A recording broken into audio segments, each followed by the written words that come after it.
retrouvez une méditation quotidienne sur l'application Le Monastère.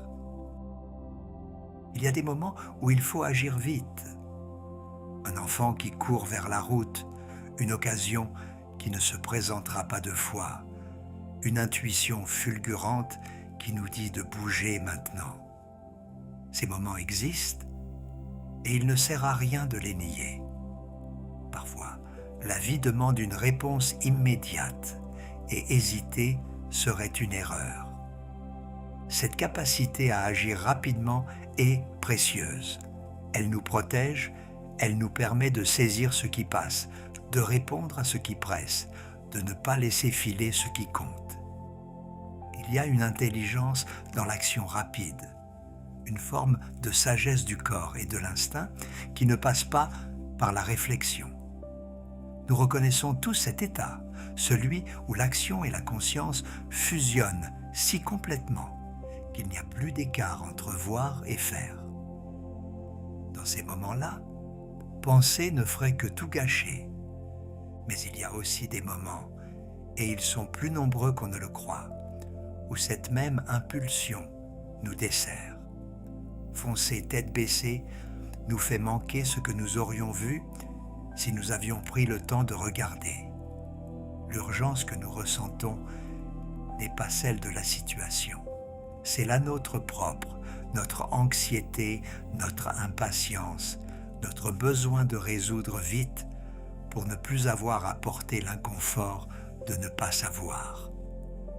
Nous connaissons tous ce réflexe, vouloir régler immédiatement ce qui se présente, répondre tout de suite au message qui nous a irrités, prendre une décision dans l'heure qui suit le problème, trancher quand tout en nous est encore confus.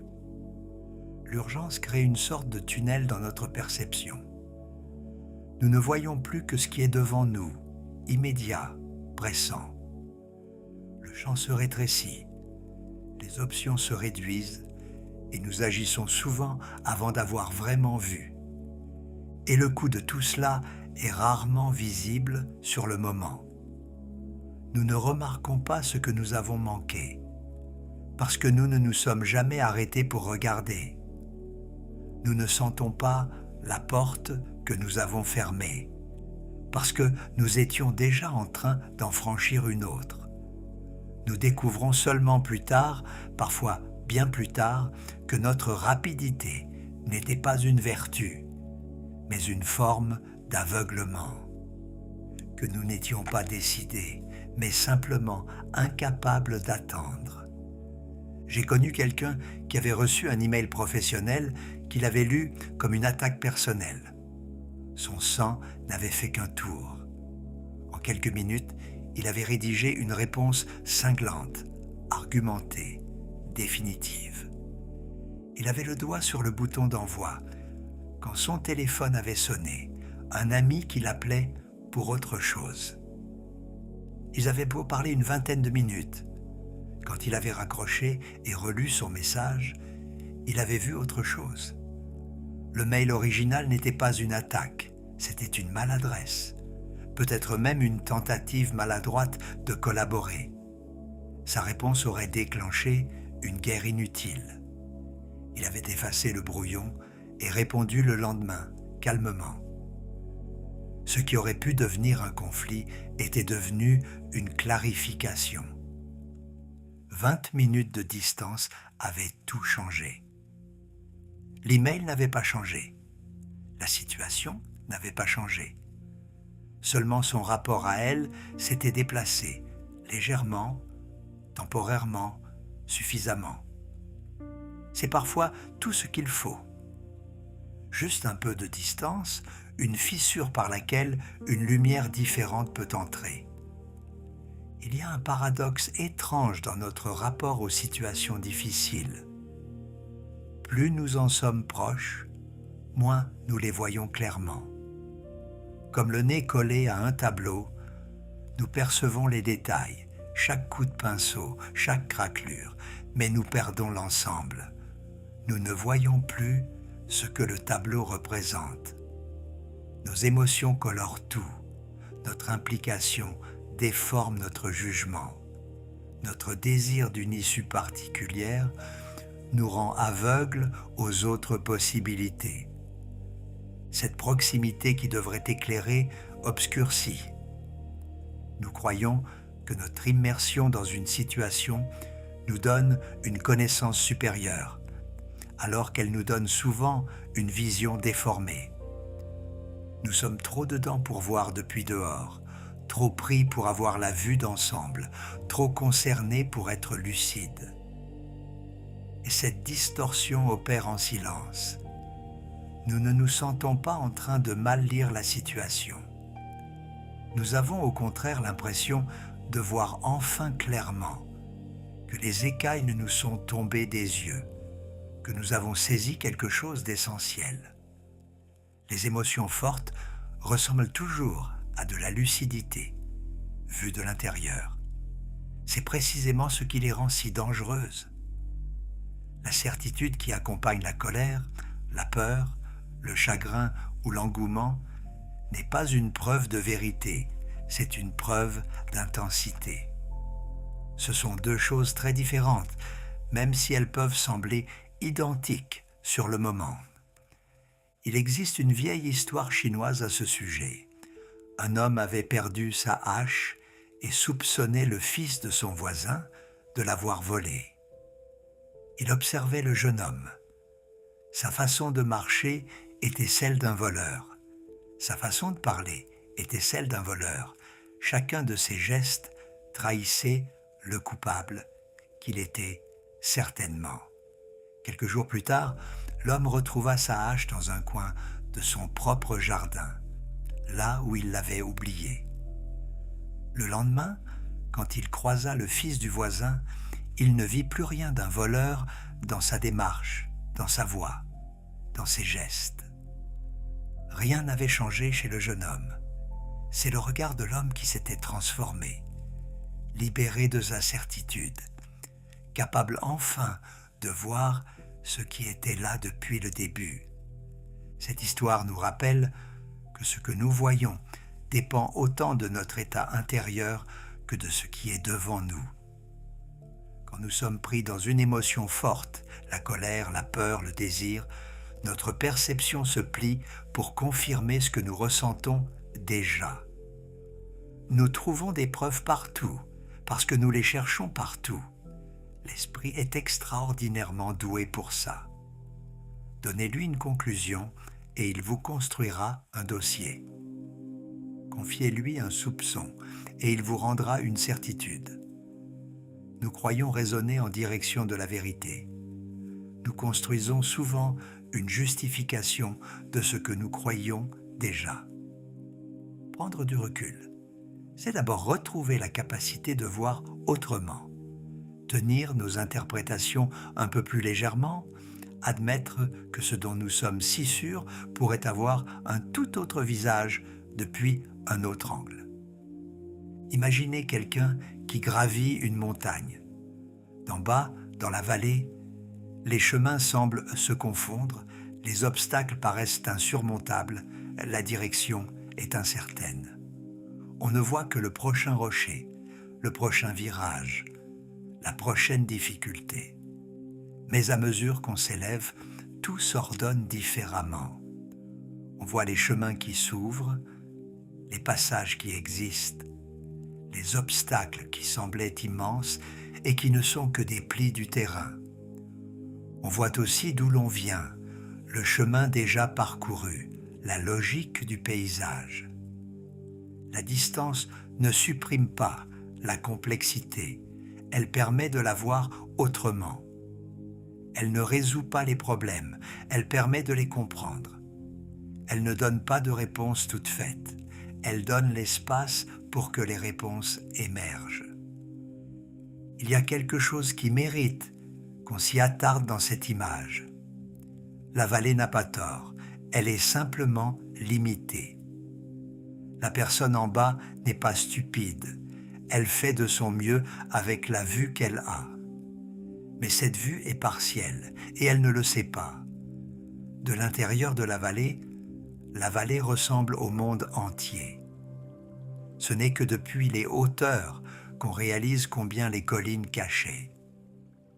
Prendre du recul, c'est en un sens accepter de grimper, de quitter volontairement l'endroit où l'on est le plus impliqué, le plus urgemment concerné, pour voir ce que cette implication nous empêchait de voir. Les sages taoïstes avaient une intuition profonde à ce sujet. Ils observaient que l'action la plus efficace naît souvent de ce qui ressemble à de l'inaction. Ils appelaient cela le wu wei, qu'on traduit parfois par non-agir, mais qui signifie plutôt ne pas forcer, ne pas précipiter, ne pas aller contre le cours naturel des choses. Le wu wei n'est pas la passivité, c'est le refus d'agir avant que le moment soit juste, avant que la situation soit claire, avant que l'action appropriée se révèle d'elle-même. Le sage observe avant d'agir.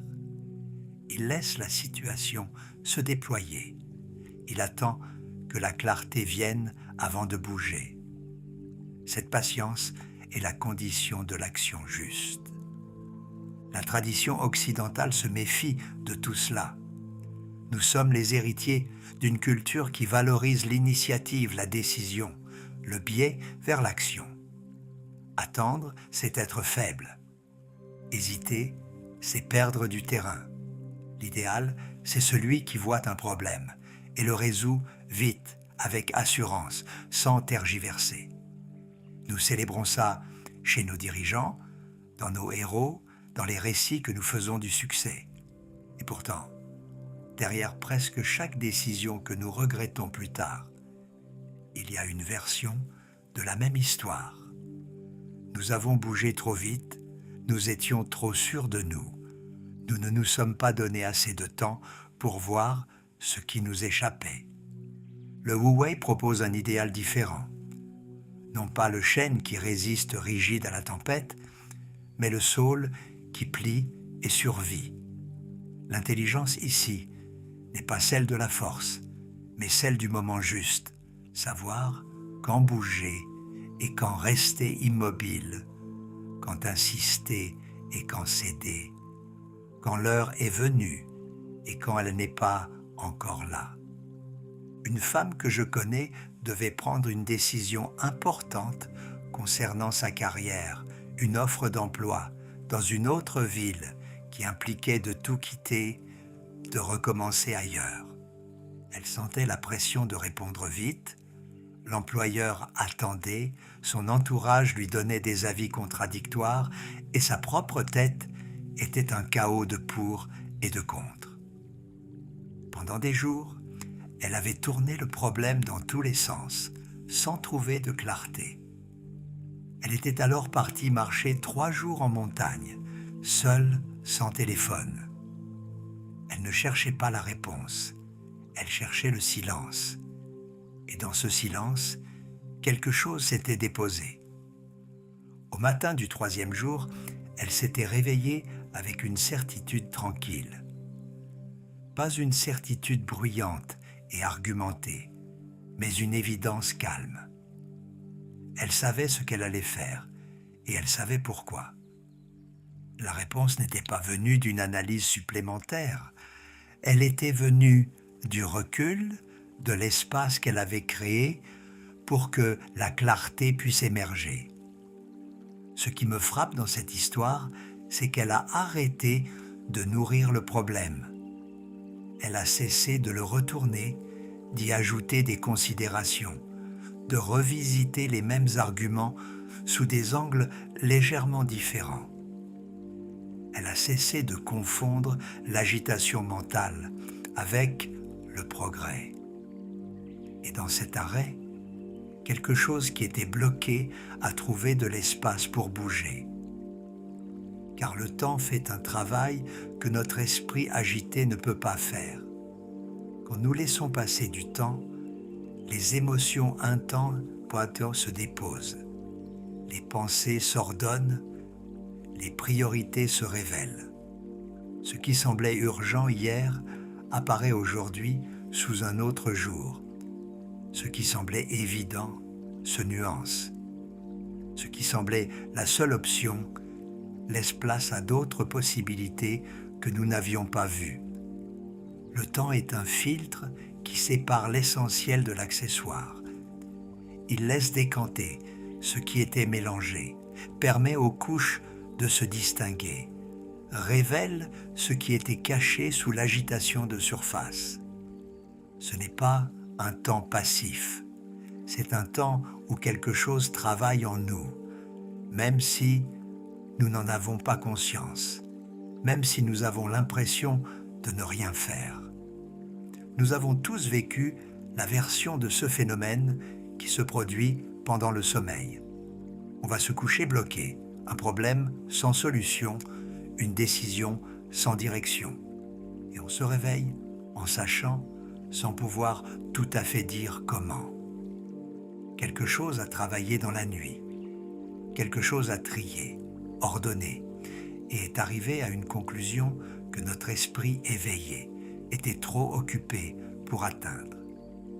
Ce n'est pas de la magie, c'est simplement ce que fait l'esprit quand on cesse d'exiger de lui des réponses immédiates. Donnez-lui de l'espace, il continue de travailler. Donnez-lui du silence, il trouve son chemin. Prendre du recul peut prendre bien des formes et chacun trouve celle qui lui convient. Certains ont besoin de mouvement. Marcher, courir, mettre le corps en route pour libérer l'esprit. D'autres ont besoin de temps. Dormir dessus, comme dit l'expression populaire qui contient plus de sagesse qu'elle n'en a l'air. Laisser passer un jour ou une semaine avant de répondre. D'autres encore ont besoin de paroles, non pas pour recevoir des conseils, mais pour entendre leurs propres pensées se formuler devant un témoin bienveillant, pour voir leur situation reflétée dans le regard attentif d'un autre.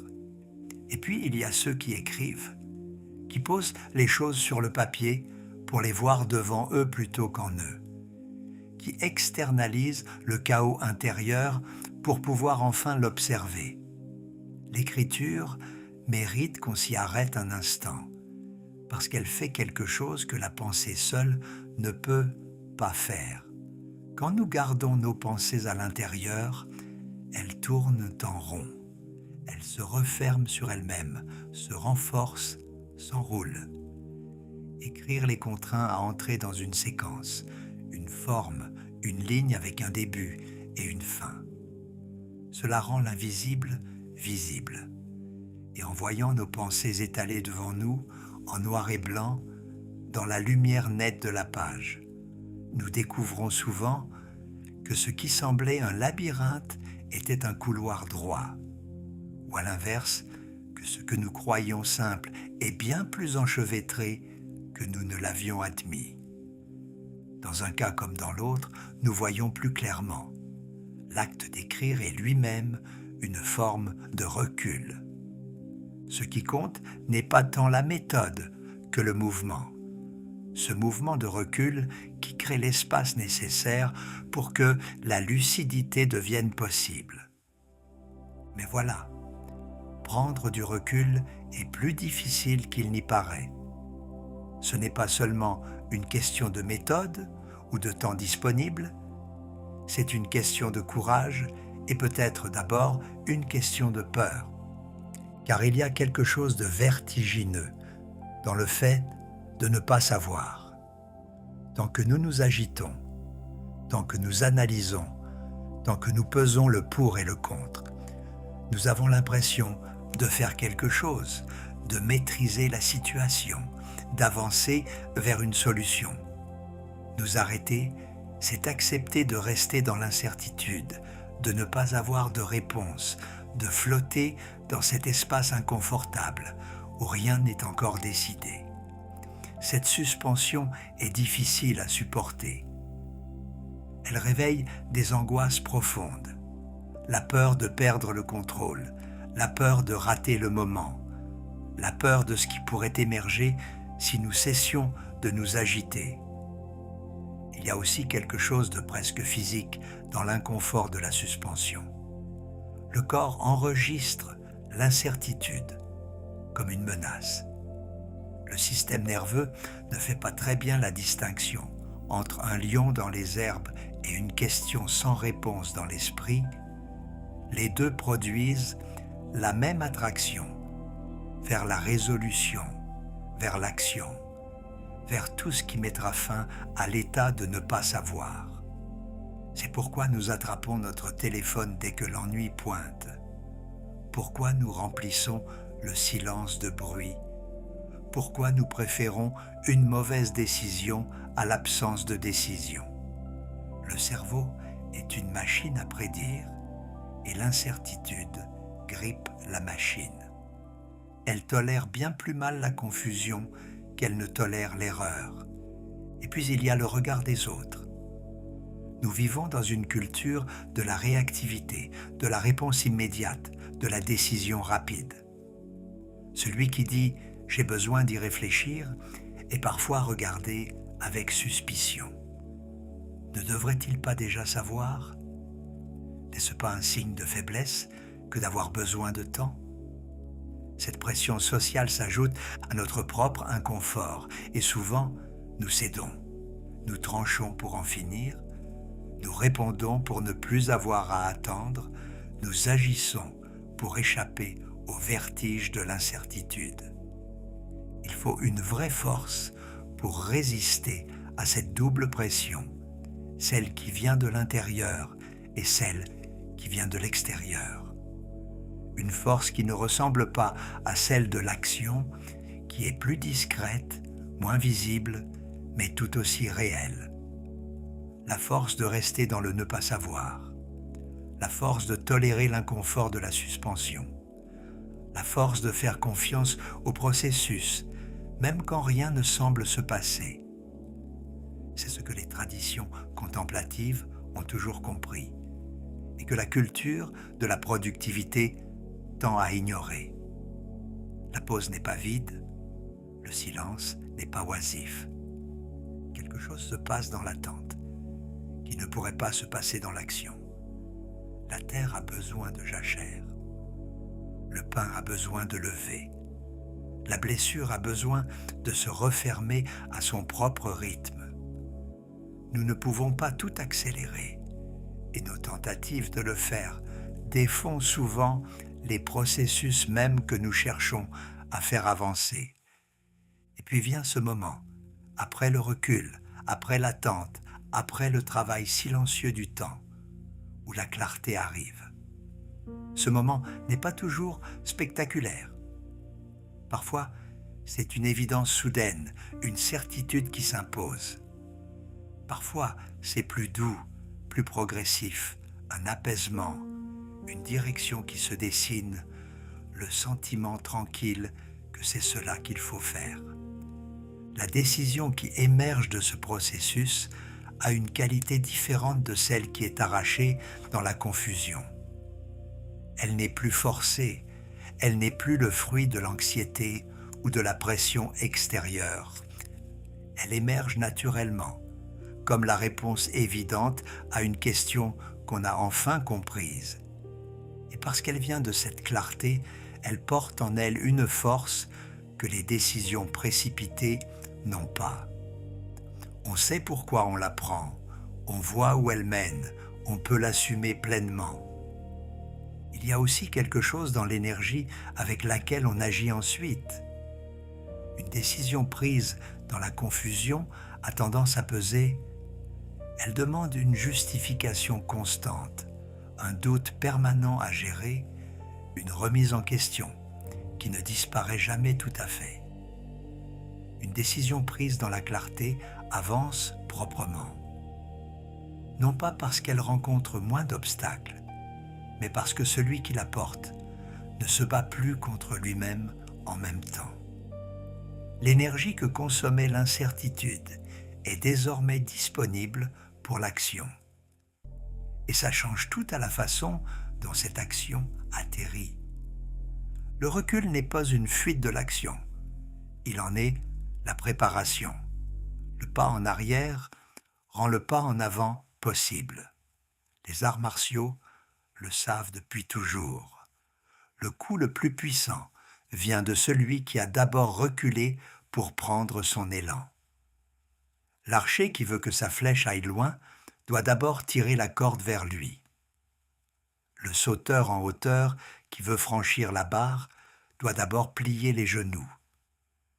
Le retrait n'est pas contraire à l'élan, il en est la condition. Dans nos vies, c'est la même chose. Les meilleures décisions sont souvent celles qui ont été précédées d'un temps de recul. Les actions les plus justes sont celles qui naissent de la clarté plutôt que de la confusion. Les paroles les plus vraies sont celles qui ont eu le temps de mûrir dans le silence. Cela ne signifie pas qu'il faille toujours attendre, toujours différer, toujours reculer. La vie demande aussi de l'audace, de la spontanéité, de ces élans qui ne passent pas par la réflexion. Mais peut-être que la sagesse est de savoir distinguer les moments qui demandent l'action immédiate de ceux qui demandent le recul, les situations où l'instinct suffit de celles où la lucidité est nécessaire, les urgences vraies, les fausses urgences que notre anxiété fabrique. Cette distinction n'est pas toujours facile. Elle demande une forme d'attention à soi-même, une capacité à reconnaître quand notre impulsion vient de la clarté et quand elle vient de la confusion, quand notre désir d'agir vite est au service de la situation et quand il est au service de notre inconfort. Mais cette attention s'apprend, elle se cultive, elle devient peu à peu une seconde nature. Une question utile est simplement celle-ci. De quoi ai-je peur s'il m'arrivait d'attendre ? Si la réponse est une conséquence concrète et externe, une échéance, un risque réel, alors l'urgence est peut-être bien réelle. Mais si la réponse est une version de l'inconfort de ne pas savoir, l'anxiété de la suspension, la peur de paraître indécis, le soulagement d'en avoir fini, alors ça vaut la peine de marquer une pause. Pas indéfiniment, juste assez longtemps pour laisser le brouillard se déposer un peu. Et peut-être que la prochaine fois que nous sentirons cette impulsion de foncer, nous pourrons nous arrêter un instant. Nous poser cette question simple. Est-ce que je vois clairement ou est-ce que je suis trop près pour voir ? Est-ce que l'urgence est réelle ou est-ce mon anxiété qui parle ? Dans cet espace d'un instant, quelque chose peut se révéler qui change tout. Car la lucidité n'est pas un luxe réservé à ceux qui ont le temps. Elle est ce qui permet à l'action d'être juste, à la décision d'être sage, à l'énergie d'être bien investie. Sans elle, nous nous agitons beaucoup pour avancer peu. Avec elle, chaque geste compte, chaque pas porte, chaque action s'inscrit dans une direction claire. Le pas en arrière n'est pas un recul devant la vie, c'est un recul pour mieux la voir, pour mieux la comprendre, pour mieux y participer. C'est le mouvement de celui qui sait que voir clairement est la première condition pour agir justement, et que parfois la plus grande sagesse n'est pas d'avancer, mais de s'arrêter un instant pour regarder où l'on va.